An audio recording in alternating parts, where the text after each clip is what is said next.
Welcome to the Chain Effect Podcast, where a physical therapist and a dietitian married with 2 kids juggle the struggle of running a business, raising a family, and prioritizing our own health, all while trying to have as much fun as possible. We're your hosts, Taylor Pope, Doctor of Physical Therapy, and Caroline Pope, registered dietitian. Together, we own and operate a health facility bringing together physical therapists, dietitians, personal trainers, and active recovery services to create what we call the Chain Effect.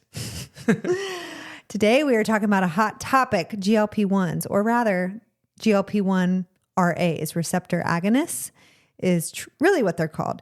And we hear this a lot in the news, and all the celebrities are like, oh, they must be on Ozempic, or thinking about celebrities with a lot of weight loss.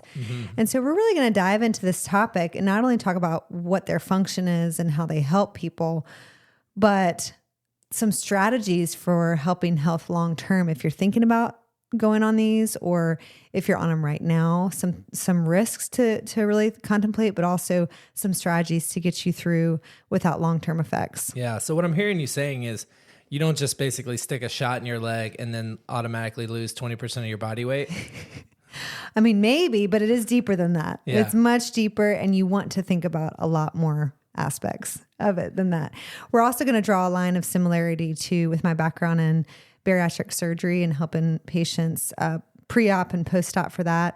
I want to draw some similarities on how this is a tool and, some preparation for it and things that you really have to be thinking about while you're doing it on top of the injections or the medicine. And this is pretty common, right? With any new technology, any new drug, there's going to be this learning curve where everyone has to go through, and that includes providers, right? And so, I think you're really well positioned to help us with that.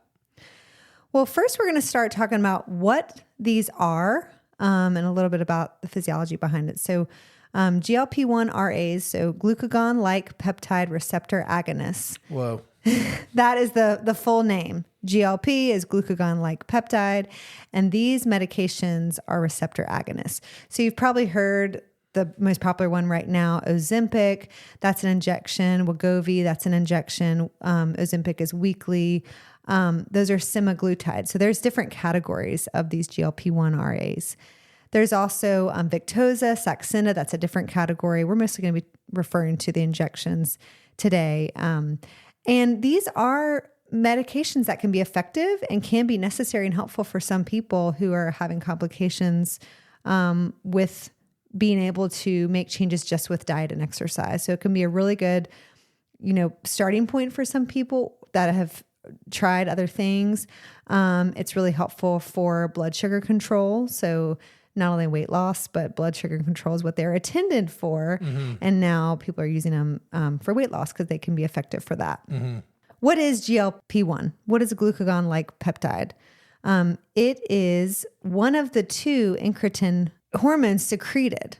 And so there's GIP, and then there's glucagon-like peptide 1. So GIP is gastric inhibitory polypeptide, and then GLP-1 is glucagon-like peptide. And so incretins are they're gut peptides secreted from endocrine cells in the gut into the bloodstream after we eat, primarily with eating glucose, so like carbohydrates, but also some fat. So basically they are released when we're eating to start stimulating the pancreas to produce insulin so that we can lower our blood sugar levels. So incretin levels can be really, this whole process can be dysregulated, the incretin secretion in those with diabetes and obesity. Or any sort of like insulin sensitivity, right? When they're not as sensitive to insulin. Or metabolic disorder. So, this whole process is dysregulated, which can be contributing to insulin not functioning or not being released. Yeah, developing that insulin resistance, and then higher blood sugar levels, which can increase to obesity. Oh, I said insulin sensitivity, but resistance. Yeah. Because insulin sensitivity is what we want. That's what we want. And then if the cells are insulin resistant, that is what is like, oh, we're not allowing the insulin to allow the sugar into our bloodstream or into our cells. So our blood sugar levels rise, and that's dangerous. And that what can lead to this metabolic dysfunction, diabetes, prediabetes, and obesity. So 50 to 65% of our insulin response comes from those incretin peptides. Or those incretins, so GIP and GLP-1. And it just so happens that these medications are basically mimicking GLP-1, what it does. So they mimic the effects of what GLP-1 does, which slows down digestion, helps us feel full, on top of stimulating that insulin secretion from the pancreas. So wait, I always get confused and first of all, I always get confused with insulin sensitivity and insulin resistance. I feel like I'm always mixing those up. But if the body is releasing more insulin, how are people not gaining weight from that? Because I always thought that, if you release more insulin, then you're going to be, your fat cells are going to be absorbing more of the blood sugar. Well, it takes two parts to that. And we talked about this in our CGM podcast a little bit. But to gain weight or to increase the size of your fat cells, it's not increasing the number of your fat cells, but increasing the size of your fat cells. It takes two parts: excess calories and the surge in insulin, or the baseline higher insulin levels. So if both of those things are present, you would gain, your fat cells would increase. However, because of the slow and the slow down process of gastric emptying, feeling full longer, these people are in a big calorie deficit when they're taking these medications and these injections. So they're just not eating as many calories. So therefore you don't have the excess calorie piece. You just might have the insulin is secreting and working a little bit better to get your blood sugar levels lower. So those fat cells are not going to increase. You're going to start losing weight from less food intake, less calorie intake, and just appetite suppressant. Yeah. So it really takes two to tango, right? It Yep. takes the insulin and it takes the increased calories for the fat cells to grow. So makes sense. So these GLP-1 receptor agonists, they slow down digestion. They help us feel full, meaning less intake. With that comes some side effects, which we'll talk about, a lot of GI issues from the delayed gastric emptying, which basically is, if you think about your stomach as a funnel, that food is at the bottom of the funnel. It's just slowly moving through to the intestines. So it's more slowly broken down. It's letting your brain know, okay, I'm getting full, or I'm staying full. I don't need to eat anymore. And so it's harder for people on these injections to eat as much as they previously were, or maybe they just don't have the appetite for the specific foods they were eating. So your calorie intake is going to drop significantly. So basically, it's kind of like just eating a slow meal, right? I mean, if you eat a little bit slower, then you're going to have a lot slower gastric emptying anyway. But these things kind of replicate that process. Yeah, exactly. Like if you have a meal with a ton of fat, let's say like a lot of avocado or nuts or something like that, that's going to slow gastric emptying as well.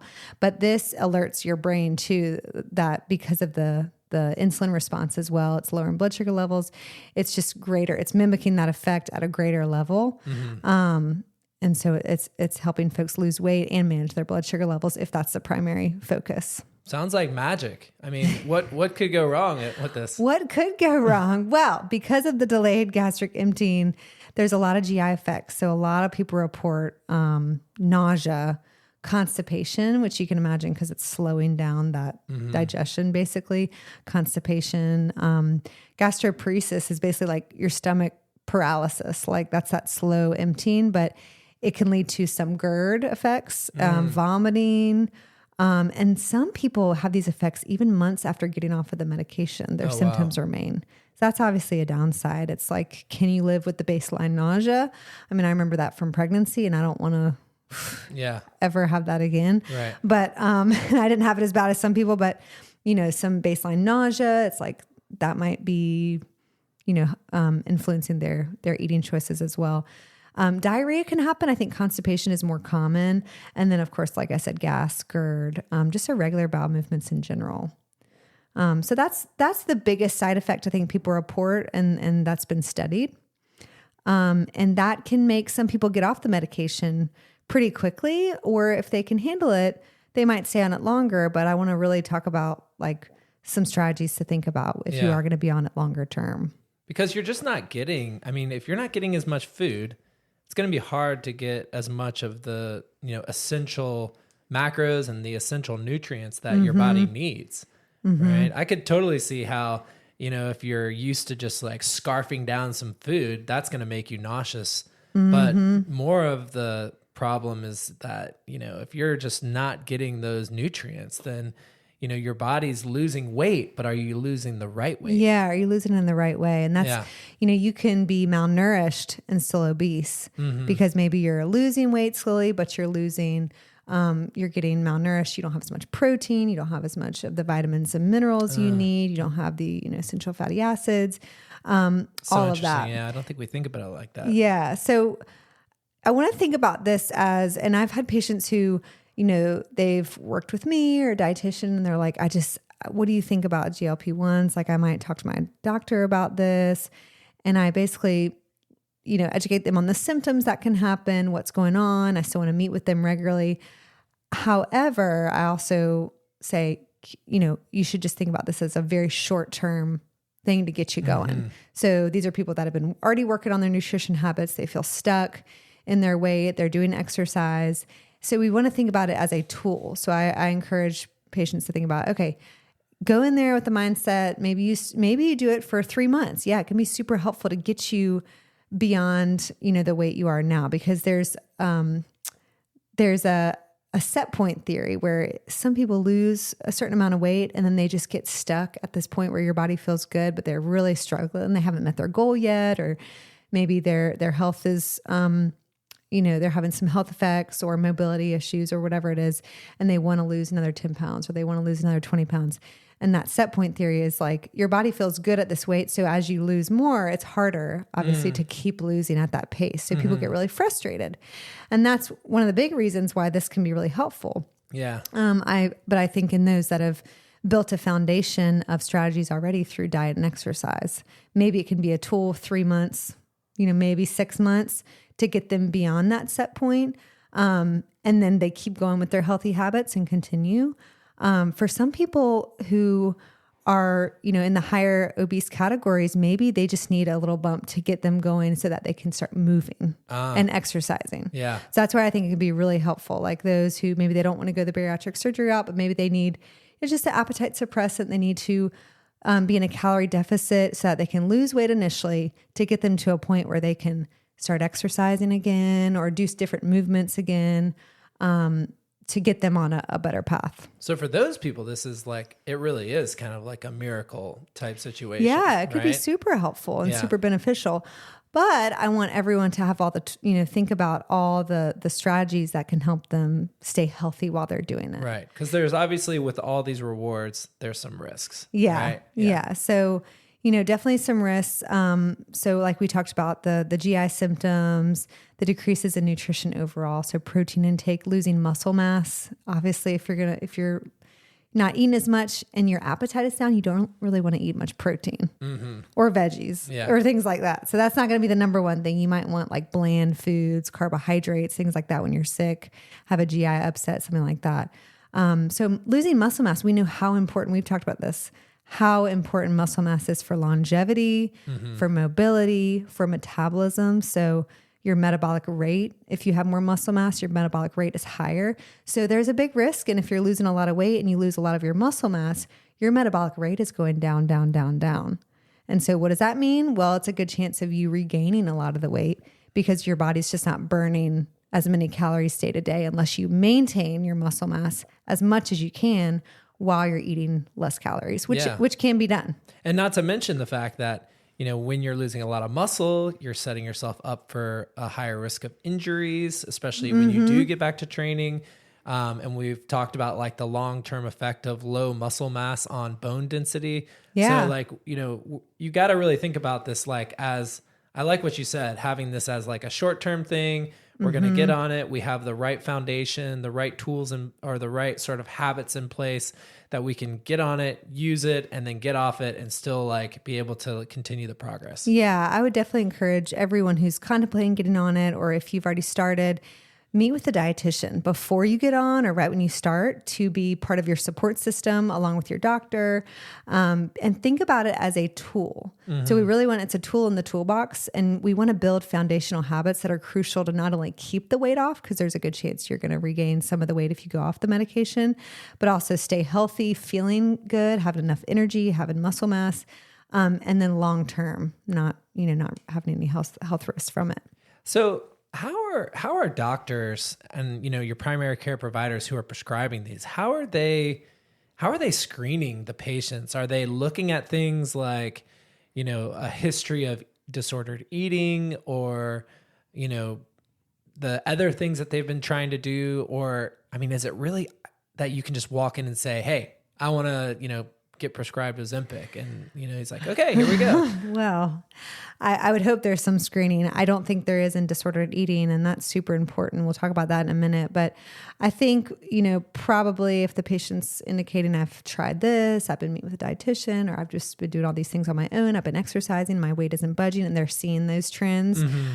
Hopefully they're checking, their blood sugar levels. It might be the doctor recommends it based on their blood work, and so hopefully they're screening for that. But the disordered eating thing is really interesting. I'm glad you brought that up, because that is a big concern, going into taking a drug like this. And that's where I want to draw the line, comparing it to bariatric surgery. So, because when you have bariatric surgery, or if you go on a medication that significantly cuts down your appetite and you're eating less calories, it can get you to a point where you're having to force feed yourself. Mm-hmm. And so it's like the other end of the spectrum. Yeah. If it's someone that has had trouble with emotional eating, binge eating, a history of disordered eating, maybe not a diagnosed, eating disorder, but we call it disordered eating, which, a lot of people might have a little bit of that to some degree. You really want to screen for that before doing something like this. Now, a medication like this is not irreversible like bariatric surgery. It's not surgery, but to some degree, I think it would be wise to meet with a therapist, psychologist before or while going on a medication like this to really talk about your eating habits, because now you're going to be in a place where you don't want to eat, or you feel baseline nausea. And so you're craving just more carbohydrates, and it really messes with your brain and that eating, that psychological piece. So I think screening would be an awesome thing, or working with a therapist before you do something like this. In the bariatric surgery world, pre-op, we would, it would be part of the pre-op protocol that patients would have to see a psychologist and get an assessment, right? At least once, if they've had, just to make sure they're a good candidate for something like this and all the lifestyle modifications that come with it. Yeah. And I'm even thinking about, besides just your typical eating disorders, I'm thinking about things like depression, right? Yeah. Because you think about how much satisfaction and joy we have centered around the meal and eating and that experience with family and things. And now you're really taking that away because it's not as enjoyable. Yeah. You're just sort of getting yourself to, eat what you can. Yeah. And, that can be really limiting for a lot of people. And, a lot of people's lives, if you're filling the different buckets of what they draw pleasure from, usually food is one of those things. Definitely. So you got to be really thinking about like, okay, I'm not going to be eating as much. Like, how can I replace that? And maybe that's through exercise. Maybe that's through more social activities that are centered around, just being with friends instead of, or learning through a dietitian, working with a dietitian. Yeah. Like these or having that support, right? Yeah, these are great substitutions. Like, oh, I love this sort of, food. I'm really craving this. What's a healthier option? And that's where that counseling can be super beneficial before getting on medication like this, or before bariatric surgery, and throughout the process after. Because food should be enjoyed. That's what all dietitians believe too. Like we don't want to cut out foods, but naturally with stuff like this, you're just going to, and you don't want to feel like a robot. Like, I must get, vegetables and protein all day and just force feed yourself, because that is really a bummer way to live. And a lot of people do they might really enjoy cooking and baking and things like that, and then go on these medications or get bariatric surgery, and it's just not the hobby anymore. Yeah, it's just not part of life. So what strategies do you think are important, for, when they're on this medication? So for the psychological piece, like I said, I think definitely working with a therapist, or meeting with a therapist on your journey at some point, thinking about how to enjoy other things in life. If food is kind of you have a different relationship, but you want to form a healthy relationship with food. So whether that's with a dietitian and a therapist, that might be a good step for you. You also want to set up your environment for success. So, listening to bodily cues is going to get a little bit more difficult. So if you can set up your environment like not have sweets for your family in the kitchen and things like that, or in the pantry, things that are not going to be healthy for you, especially if you have such limited intake. Then you want to think about those things. And then I think establishing realistic expectations, for the final psychological piece of it. Identify non-scale victories throughout, because it's natural. You're going to have some stalls, plateaus.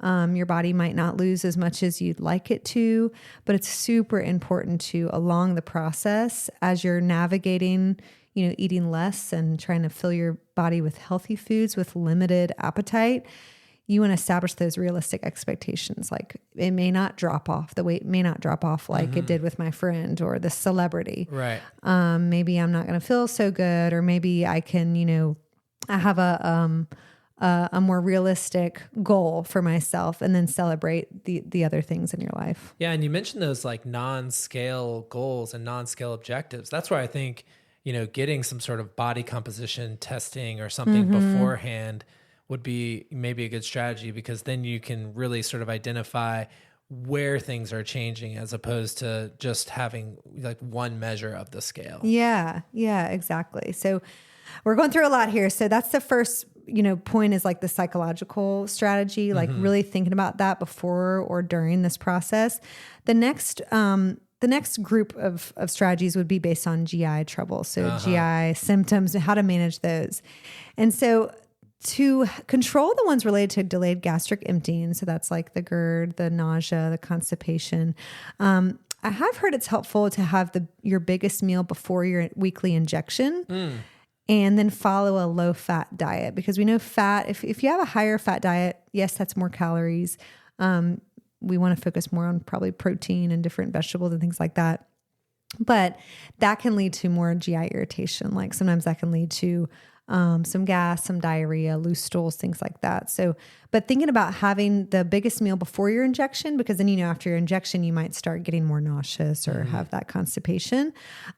You also could change up the injection sites. This was interesting. That I saw in a webinar. You can reduce your symptoms based on the area. So some people find in their belly is a little bit more sensitive, or they might have more GI symptoms. You could change it up, maybe try the injection next week in your arm or your upper thigh, and see which one of those feels a little bit better. But in terms of nutrition, strategies for the GI symptoms, you really also want to think about small, frequent meals. So nutrient-dense meals at every meal and snack. So setting up your day, and this is what we would talk about with bariatric patients post-op. Like, not just a snack is no longer like popcorn, right? You don't want to think about your snacks like that. Yeah, because that's so filling, right? Well, it's not nutrient dense enough. Right. It is airy, it's filling, but it's a whole grain. Great. It's got some fiber.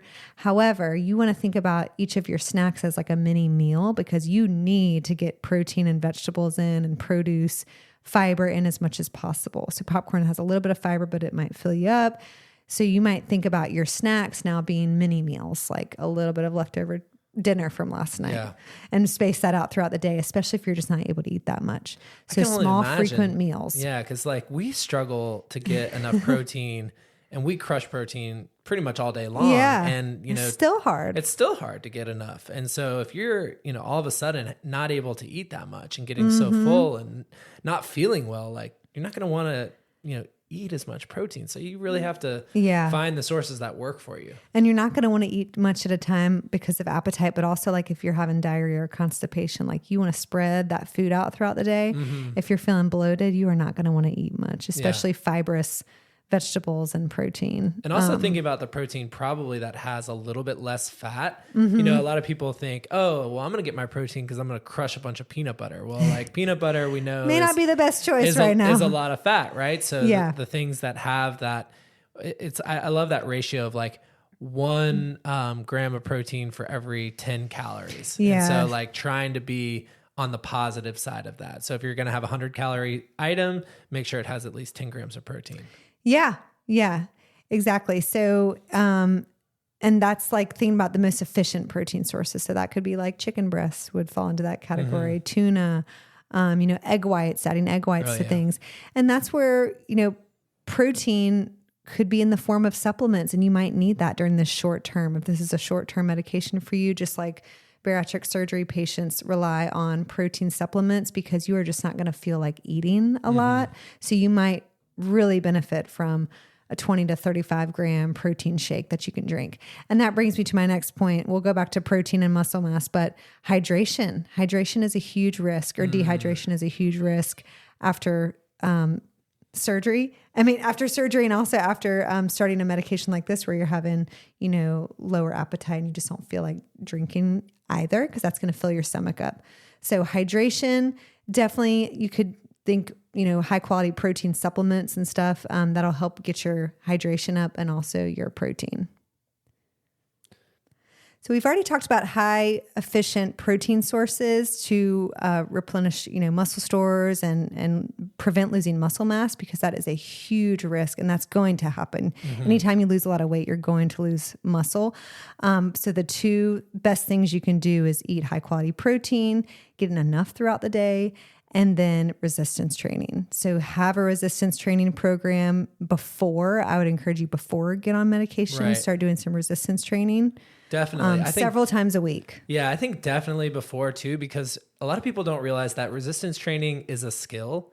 And if you think that you can just like jump into it without any practice, that's when you're going to hurt yourself. And if you're already getting weaker and losing muscle mass and then you start lifting weights, it's not going to be as pleasant of an experience for you if you've already built up that toolkit. Or you have less energy from not eating much. So thinking about if you struggle with weightlifting, maybe, before going on the medication, just getting there and doing it and everything. Imagine if you just aren't getting the calorie needs and you're struggling with energy. So definitely start before. You can also think about having 20 to 40 grams of high quality protein per meal, a few times a day. And then you can also think about leucine. It's an amino acid that helps trigger muscle protein synthesis. I mean, it's in a lot of animal and plant proteins that you might eat anyway. But if you look up leucine sources, 1 to 3 grams of leucine per day, per meal would be awesome to trigger that muscle protein synthesis. So resistance training, high quality protein throughout the day at every meal and snack is crucial to prevent muscle mass and therefore, prevent all those risks we talked about earlier. Exercise can also help with bowel motility. So if you are constipated, as a little, another reason to do it, it can help just move the body and help with constipation. Yeah, get moving to get things moving, right? Yeah, exactly. The next category of risks, similarly to bariatric surgery, is if you're just not eating as much, you might need to consider multivitamin or more supplements than you typically do. So to bridge that gap, if you're having less caloric intake, you really want to think about the stuff you might be missing out on. Like nutrient deficiencies. Yeah. So vitamin and mineral deficiencies. So this would be a great time to work with a dietitian for that too, but it might be time to, start taking a daily multivitamin with food. You might have more calcium needs. You might need a B12. You might need iron. Let's say you're not eating much, iron sources, much meat. You might need more iron. You might need vitamin D. A lot of people are vitamin D deficient anyway. So getting outside, getting some sunlight, but also taking a vitamin D supplement.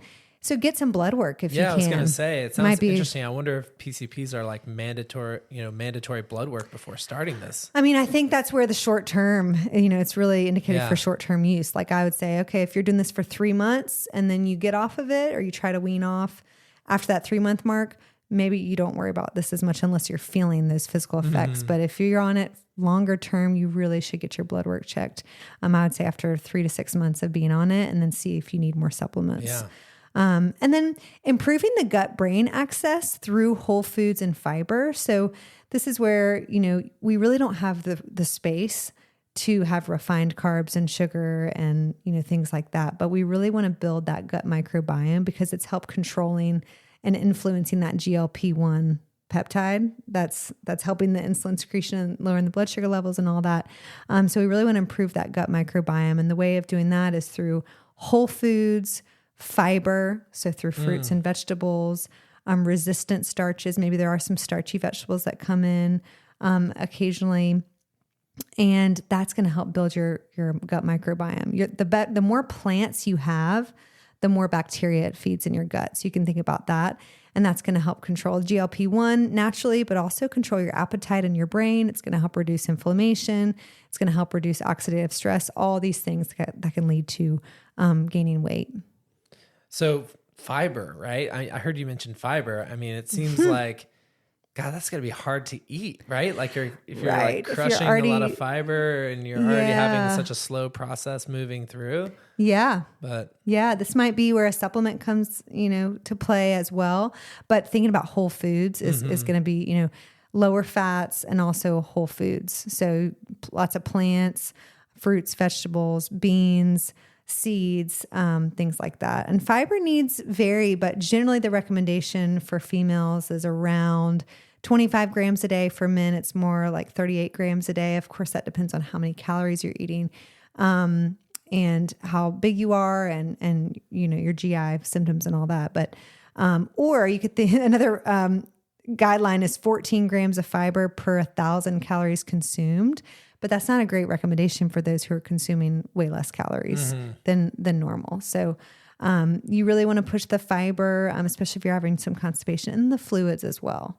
So thinking about your nutrient deficiencies that could be happening long term with taking a medication like this, and thinking about a supplement or working with a dietitian to help you through this, I would definitely recommend. Yeah. So, wow.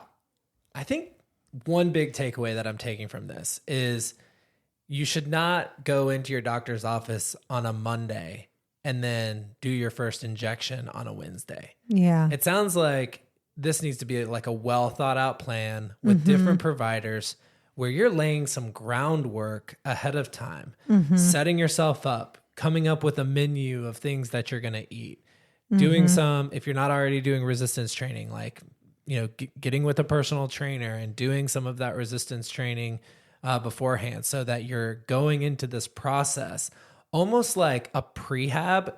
When we have a lot of physical therapy, when someone tears their ACL or has like a big surgery coming up, we make them do like a month and a half of prehab so that they're getting strong for the surgery. And that has been shown to accelerate outcomes.